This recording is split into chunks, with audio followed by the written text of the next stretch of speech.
Bienvenidas y bienvenidos, gracias por estar nuevamente en este programa y gracias a Alfredo Figueroa, consejero del Instituto Federal Electoral en México, consejero de este órgano electoral en México que está en este programa para conversar. Gracias por estar aquí, maestro, bienvenido. Gracias, Carmen, por la invitación. Bueno, pues quisimos, Alfredo, conversar en este programa contigo con motivo de todo este proceso que se lleva a cabo en un país, en este caso México, para fiscalizar, para revisar, para saber en la medida de lo que se puede saber lo que sucedió con las campañas políticas, en este caso en México en 2012.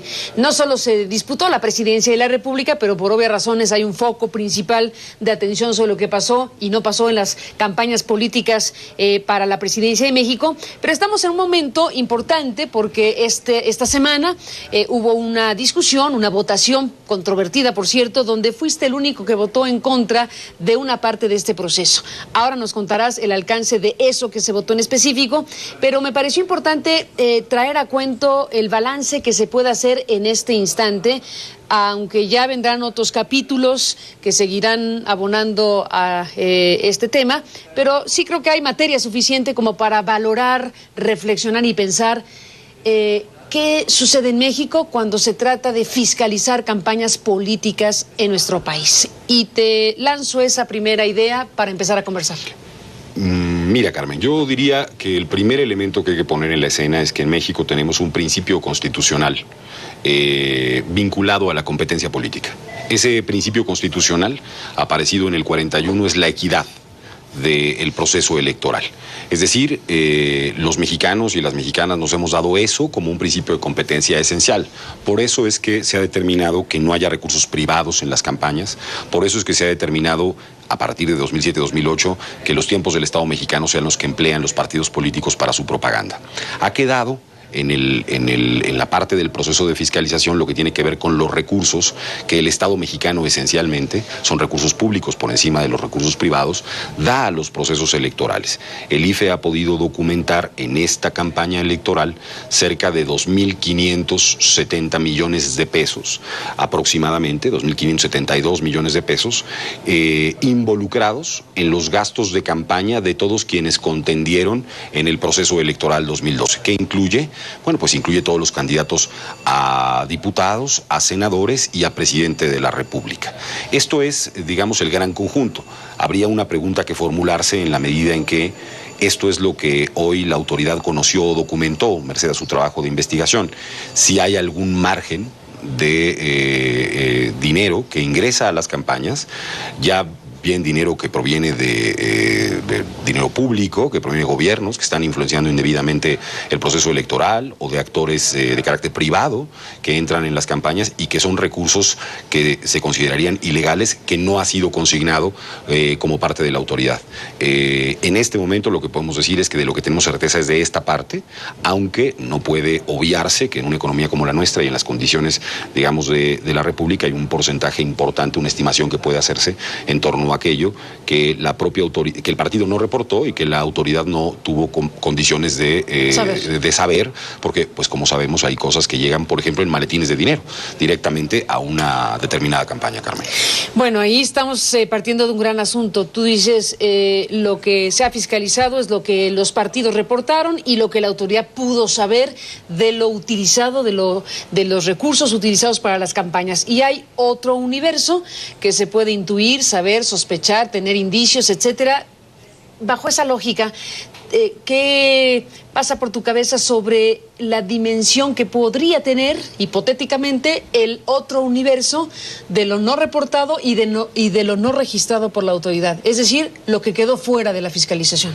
Mira, Carmen, la verdad es que elementos de certeza absoluta para poder hacer esa estimación no los hay ni los puede haber. Por eso hablamos de Pero estimados. Los procesos de estimación que tenemos, tanto como por cómo funciona la economía mexicana, como por un lado, y por otro lado, en algunos algunos ejercicios de corte académico que se han hecho en pequeña escala, puede afirmarse que estamos ante un tercio de lo que efectivamente gastan los partidos políticos en un proceso electoral.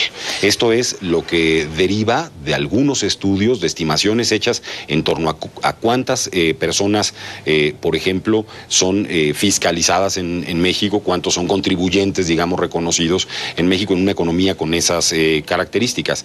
En esa lógica estaríamos hablando de que aquello que se puede documentar, que entra directamente a las campañas documentado, es cerca de un tercio, Carmen. Cerca de un tercio, y esto, bueno, pues es el aproximado, los estudios que se puedan tener al respecto. Nos habla, para empezar esta charla en esta parte, de que ese concepto establecido en la Constitución básico y fundamental de la equidad, pues prácticamente es incumplible. Mira, sí, en una de las partes que tiene que ver con cómo ha influenciado el dinero el proceso electoral, que esta es una de las preocupaciones históricas de la competencia política en México, cómo influyó el dinero a la hora de ejercer el voto de las personas.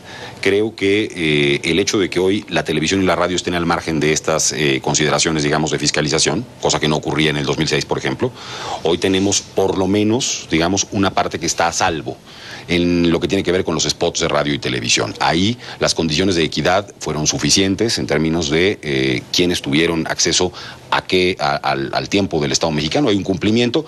Otra cosa tiene que ver con los asuntos de carácter editorial, esto lo podemos discutir, pero por lo menos en términos de spots, de propaganda... Bueno, estás hablando de lo básico, que es el número de spots repartidos a las campañas. A las campañas... Que es lo que el IFE puede hacer y debe hacer el miércoles de ley. Pero desde luego ahí no cruzó totalmente el asunto de las campañas. Estoy de acuerdo, porque hay otra parte que tiene que ver con aquello que no aparece como propaganda, pero que lo es, que lo hemos... en los 2 tercios de lo que no está fiscalizado. En los 2 tercios de lo que no está fiscalizado, está bien. Y esta parte, la de la fiscalización, se vuelve un elemento nuclear de la equidad de la contienda, porque más allá de estas otras estimaciones que pueden hacerse, lo que resulta fundamental de este proceso es primero acreditar que los recursos con los que contendieron los partidos son de origen público, es decir, que no hay dinero ilegal entrando a las campañas. Y otro de los aspectos fundamentales es establecer cómo han gastado a un mismo puesto de elección popular los contendientes en el proceso electoral, porque la equidad consiste no en una valoración genérica de lo que gasta un partido político. La equidad consiste en que 2, 3, 4, 5 contendientes a un mismo puesto de elección popular tengan un mismo tope máximo posible de gastos, un poco en el sentido de construir condiciones de competencia político equitativa. Este es el fondo de esta discusión que hemos tenido en el Consejo General. ¿Por qué no hagamos una pausa? Te propongo, Alfredo, hagamos una pausa y regresemos ahí, porque quedó muy claramente establecido en esta parte de la conversación que tenemos ese universo de lo fiscalizado y fiscalizable, que es lo que te reportaron y lo que pudiste identificar. Y ese otro de 2/3 partes, si lo queremos poner así, pues queda ahí como la gran interrogante para una democracia como la mexicana. Pero estamos también en este pedazo que es el que sucedió en esta semana, y después de la pausa cuéntanos ahí qué tipo de situaciones se han vivido sobre el asunto de la utilización de criterios para reportar tal o cual cosa y saber quién gastó qué, cuánto en función de la disputa por cargos de elección popular en nuestro país. Después de la pausa, regresamos con Alfredo Figueroa.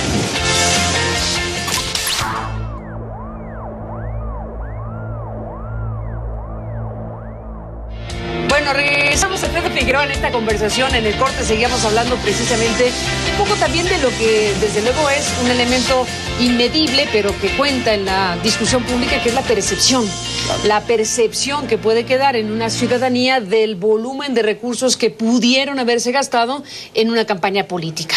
Bueno, ahí queda eso como el gran tema de las campañas 2012-2013 en México. Vamos a lo que fue específicamente el universo identificable de los recursos utilizados, reportados e identificados por la autoridad, que son más de 2.500 millones de pesos. Así es, Carmen. ¿Qué pasó, Alfredo Figueroa, en la última sesión, que fue intensa, se pospuso, iba mucho en juego? Haznos una ficha técnica de qué cosa se dirimió.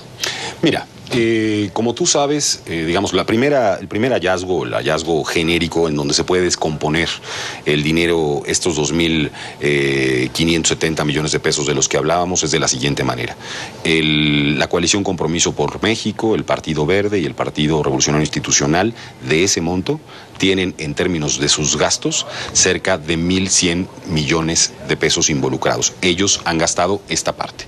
Su más cercano perseguidor, que es la coalición Movimiento Progresista, ha gastado cerca de 690 millones de pesos involucrando a 3 partidos La primera políticos. la encabezada por Peña, la segunda por López Obrador. Encabezada por López Obrador. Y, a continuación, Josefina Vázquez Mota con 550 millones de pesos. Y ya en el que menos ha gastado es, Cuadri, y la encabezada por Cuadri, no los diputados, los senadores del Partido Nueva Alianza, que han tenido un gasto pues mucho menor al que estamos estableciendo. Bueno, 100 y tantos millones de pesos.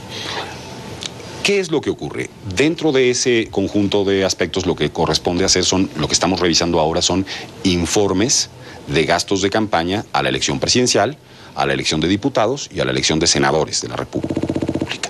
Y aquí es donde aparecen las diferencias que fueron dirimidas y discutidas en el Consejo General. Primero, en el mes de febrero, determinó el Consejo devolver a la unidad de fiscalización el proyecto solo de la candidatura a la presidencia de la República para integrar todos los elementos que hoy estamos discutiendo, por principio de cuentas. Y segundo, en la primera presentación que se hizo de la unidad de fiscalización al Consejo General hace un par de semanas, el Consejo General decide devolverle nuevamente ahora todo el proyecto a la unidad para ordenarle determinados aspectos vinculados al dictamen y a la resolución a criterios que no comparte el Consejo con la propia unidad. Hay una discusión primaria que tiene que ver con si los criterios de la unidad son compartidos por el Consejo General. Finalmente, en la última resolución, la mayoría de mis colegas determina acompañar esos criterios que tiene la unidad de fiscalización, y el voto que se manifiesta en contra es el que yo he ejercido, porque es mi convicción, Carmen, que estamos ante un dictamen, he dicho, y ante una resolución que no cumplen con lo que la Constitución establece en términos de la naturaleza misma del proceso de fiscalización. ¿Por qué, Alfredo? Bueno, la primera de las razones tiene que ver con que una coalición, la parcial, no hubo dos coaliciones iguales en la elección de 2012, y esto quizá no es muy conocido, pero debe aclararse. Hubo una coalición total, que fue la que encabezó López Obrador, y una coalición parcial que encabezó Enrique Peña Nieto. La diferencia es la siguiente. En una coalición total, todos los partidos tienen los mismos candidatos en todos los puestos de elección popular. 365 candidatos. Candidato a la presidencia y todos los demás. Y todos los demás uninominales, ¿no? Entonces estamos hablando de 365 candidatos. En el caso de la coalición parcial, esa coalición, la de Compromiso por México, tuvo 220 candidatos. Independientemente de esa coalición, el PRI tuvo 145 candidatos, e independientemente de esa coalición, el Partido Verde tuvo otros 145 candidatos. Es decir, en este lado eran aliados y competidores a la vez. Hace 510 candidaturas frente a 365. Y hay un primer problema estructural, porque a esta coalición parcial se le da un tratamiento, en algunos momentos, como si se tratara de una coalición total. Y por lo tanto, aquel recurso que se eroga en beneficio de más de una campaña, no el directo, sino el que tiene más de un beneficiario, tiene una base de prorrateo potencial de 510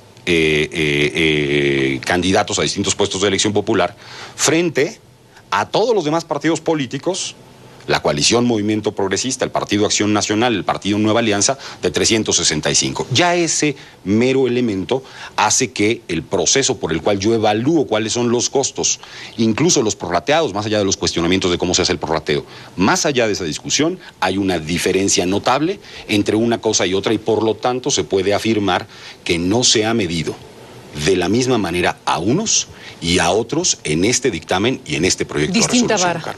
Así es, se trata de una distinta vara por un criterio y una concepción que asume que el beneficio de las campañas y de la propaganda y de un conjunto de aspectos que se gastan en un proceso electoral puede ser repartido incluso entre contrincantes, Carmen. Y ahí empieza el asunto. Y ahí empieza el asunto de las diferencias. De los criterios para evaluar. Para evaluar esta condición. Es la primera vez que en estas características tenemos una coalición parcial, porque como tú recordarás, desde 2007 hay una reforma que hace que en la boleta por primera vez aparezcan no ya los emblemas coaligados de los partidos políticos, sino aparecen cada uno de ellos. Entonces, el tipo de coalición parcial vinculada a estas condiciones es un aspecto que está contenido en el criterio que hace la unidad de fiscalización. Esta propuesta la formulé, Carmen, una semana antes de la resolución definitiva, proponiéndole a mis colegas que para estos efectos se hiciese una revisión. Tampoco mereció la mayoría de votos esa propuesta, para arreglar justamente este tipo de aspectos que sí hacen inequitativo el proceso de evaluación de lo que gastaron distintos actores a un mismo puesto de elección popular. Porque la consecuencia de esto, Carmen, es que tú puedes gastar más sin llegar a topes en una coalición. Pulverizas. Y pulverizas, y en otra coalición, aún pudiendo pulverizar muchísimo, el mismo gasto te llevará a topes, a un rebase posible de tope de gastos de campaña. En esto ha consistido la diferencia esencial, primaria, y las estimaciones que tenemos es de que lo involucrado en este tipo de transacciones, que no son legales conforme a lo que se planteó en la mesa del Consejo General, corren entre cerca de los 170 millones y los 350 millones de pesos involucrados en transacciones que están contenidas en el proyecto de dictamen, que no debieron ser consideradas legales, Carmen. ¿Cómo debió haber sido, según tú? Bueno, si hay un monto, si hay una propaganda que es ilegal, déjame decir por qué es ilegal. La coalición Compromiso por México es un ente fiscalizable distinto al PRI y distinto al Partido Verde. Dice la norma que nos hemos dado que no puede haber doble facturación. Dice la norma que nos hemos dado que esos gastos debieron ser en beneficio de los 220 candidatos. No podía sumar a los 145 de otro partido y a los 145 del otro partido. O al revés, los otros partidos no podían favorecer en propaganda a esa coalición. Entonces, lo primero es que estamos ante transacciones ilegales. En tanto es así, lo primero que corresponde hacer es establecer una sanción por transacciones ilegales. No se puede beneficiar a otros actores. Y lo segundo que corresponde, Carmen, es no someterse ese efecto a un prorrateo que permita al final del día pulverizar lo que ha sido el gasto y eludes un tope de gastos de campaña. Ahí había que establecer criterios muy precisos para hacer un proceso de prorrateo que no fuese contrario a lo que vivieron los demás contendientes del propio proceso electoral, y por lo tanto no habría el proceso de pulverización que sí advertimos en este caso, y esto iría a la base de rebase de topes de campaña de todos quienes contendieron en la coalición Compromiso por México, en el Partido Revolucionario Institucional y en el Partido Verde Ecologista de México. Alfredo, déjame hacer una pausa y dejemos hasta aquí esta parte de la conversación, porque hay otros asuntos que también han sido muy polémicos sobre otros criterios que también están a discusión, bueno, que estuvieron a discusión y que tienen que ver con asignar en prorrateos a candidato a la presidencia y otros candidatos que también fueron diferenciados, además de lo que acabas de explicar. Volvemos después.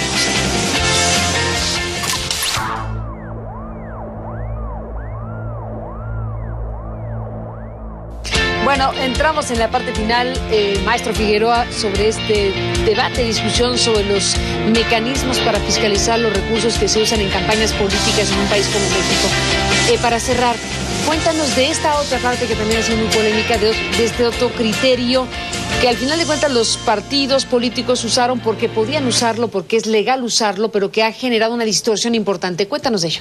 Mira, hay un apartado en el reglamento de fiscalización, ni en la Constitución, ni en la ley, sino en el reglamento de fiscalización aprobado por el Consejo General, unánimemente, por cierto, en donde se establece que los gastos que benefician a más de una campaña, hemos estado abordando sobre esos gastos específicamente, sí, sobre los que benefician a más de una campaña, el 50% se reparten de modo igualitario. Entonces, lo primero que hace la autoridad es, ¿a quién beneficia esta propaganda?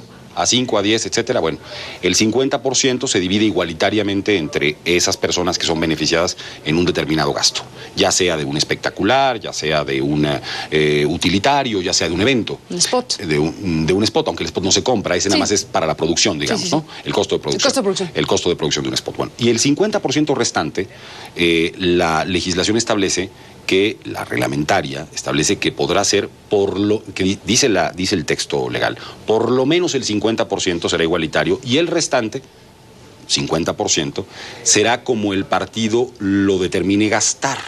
Bueno, ha habido en mi opinión, distorsión en la postura también mayoritaria de este artículo del reglamento, que nace como un elemento para que los partidos efectivamente tuvieran un margen para de flexibilidad en el gasto, no un mecanismo para eludir la comprobación del gasto, que es lo que al final del día ocurre. Es decir, ya no me preocupa a mí si efectivamente se gastó, sino lo que ellos me dijeron y yo lo debo aplicar a pie juntillas. La propia unidad empieza una relación epistolar con el caso del Partido Revolucionario Institucional y la Coalición Compromiso por México, cuando ésta le propone que sea el 1% de ese 50% a la candidatura presidencial y el 99% restante a las demás candidaturas. Bueno, la unidad preocupada empieza una relación epistolar, pero al final admite que esa lectura que está haciéndose del reglamento es válida y por lo tanto hay una distorsión aún mayor de lo que representó efectivamente el gasto, que fue en un 50% beneficioso para uno de los contendientes, en este caso en la figura de la presidencia de la República, como perjudicial para quienes recibieron un monto de gasto, senadores y diputados, en donde se les estaba aplicando un gasto mucho mayor. ¿Cuál es la consecuencia, Carmen? La consecuencia es que hay un conjunto de candidatos a senadores y diputados del Partido Revolucionario Institucional, de la Coalición Compromiso por México, del Partido Verde, que rebasan, pero el candidato a la presidencia de la República no rebasa.